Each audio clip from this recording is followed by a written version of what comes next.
Hello and welcome, my name's School101 and this is Uniquely New Zealand, the show where I discuss anything and everything New Zealand. Today we're discussing Maori education in New Zealand schools. A truly stirring subject, to be sure. And to make sure this is the most lit video this side of the YouTube trending section, we're starting things off with a history lesson. Yay? For those of you who don't know who the Maori are, because, hey, it's New Zealand, the Maori were the original settlers of New Zealand, or, as they called it, Aotearoa, meaning the land of the long white cloud. When European settlers landed and basically did what white people are best known for, the Maori were oppressed and screwed right the fuck over. Fights for rights, wars, the Treaty of Waitangi, and a bunch of other stuff that I might cover in future installments. However, what we're talking about today starts in the early 1900s.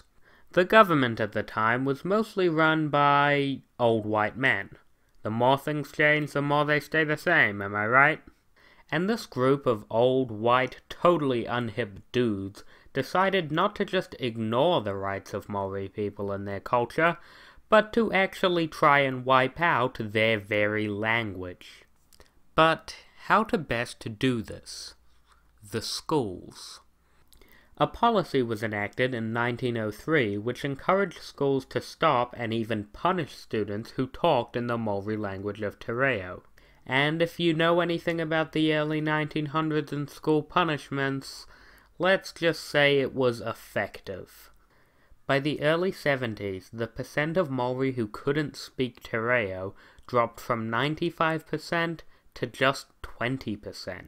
80% of the Maori population had lost their language. So in 1972, there were more Maori parliament members than there was in 1903, and many of them started urging the government to put more effort into preserving the Maori language. And they made a start. Te Reo became unbanned in schools, and a lot more government funding was put into keeping the language alive. But is it enough? Despite this change, in the last 40 years there's actually been a steady decrease in the amount of people, Maori included, who can speak Te Reo. How did this happen, with the government putting money into preserving it? So now we're at the present, and I can start my side of the story. I've been through the New Zealand school system, and when it comes to teaching Te Reo, there's some major problems.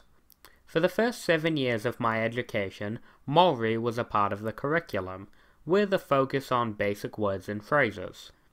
We also learned some stuff about the culture, but it was mostly the language.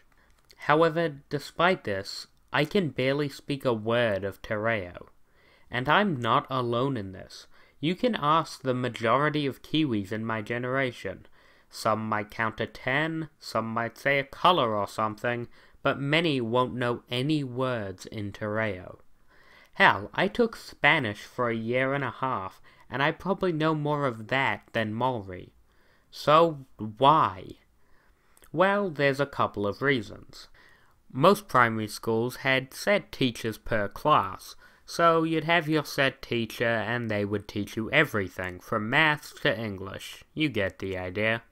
However, a teacher can teach the basics of maths and English. You just need to be good at teaching, not necessarily good at the subject. But language is a little bit different. If you don't have a good understanding of a language, you simply can't teach it. And because Maori was outlawed for 7 decades, most primary school teachers didn't. This meant you were stuck doing the same basic exercises that even teachers couldn't do half the time. Take the mihi, for example. A mihi is a Maori form of introduction. When you meet someone, each party would explain all their heritage, their river, their mountain, their parents, their home, and their name, to give the other party a sense of where they're from and their background. Every few years, hell, every year, I would perform my mihi. Yet, each year I still had to look it up and practice it, and to this day I can't remember it. Why? because the Maori education system is so flawed you forget the basic knowledge that you learn every year. However, I'm not placing all of the blame on the teachers. There is some blame to be left on the students too. Of course, it's hard to blame 5-year-olds, but the big problem is, even if you did have a half-decent Maori teacher, nobody wants to learn te reo. From a young age, Maori, in my experience, was everybody's most dreaded subject in school.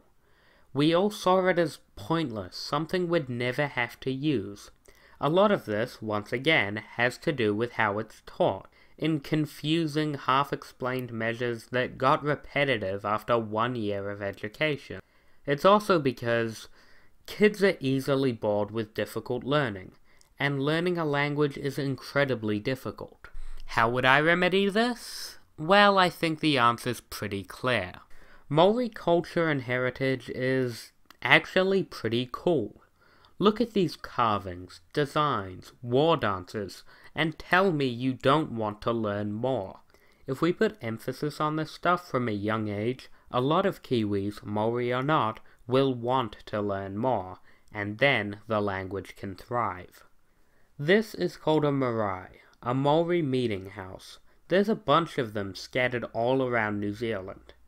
Some schools do visit maraes, however, they do so with no consistency. Things like this, and other activities like it, will help get kids hooked on the Maori culture, and then they'll be ready to learn.